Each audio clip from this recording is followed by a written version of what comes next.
We at Mason Hayes & Curran have recently published the results of our first legal and business sentiment survey. And the results of that survey revealed that the Corporate Sustainability Reporting Directive, or CSRD, is expected to have one of the most significant impacts on Irish businesses in 2024. So as preparations continue for the implementation of the CSRD, here's a reminder of the key things that all businesses need to know. Number one, what's it all about?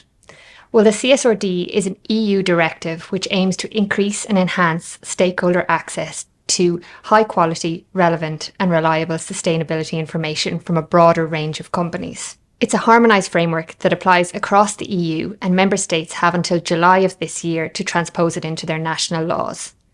When fully transposed, it means that all in-scope companies would be required to make detailed annual disclosures on their performance and impact relating to a wide range of environmental, social and governance matters. Number two, who's affected? Broadly speaking, the CSRD applies to all large companies and groups in the EU, all SMEs with securities listed on an EU-regulated market, and to many non-EU companies with a significant presence and turnover in the EU. It's worth noting that the monetary criteria by which large, medium-sized and small undertakings in the EU are defined have recently been adjusted to account for significant inflation over the past 2 years. So there are some companies which may have been expecting to be subject to the CSRD that will now find themselves out of scope. Reporting obligations under the CSRD will commence at different times for different categories of companies.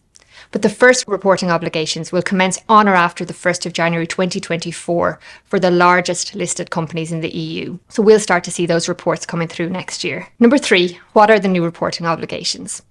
Well, the new reporting obligations are set down in reporting standards known as the European Sustainability Reporting Standards, or the ESRS. To date, we have 12 reporting standards. They comprise 2 general cross-cutting standards and 10 topic-specific standards on a number of environmental, social and governance issues.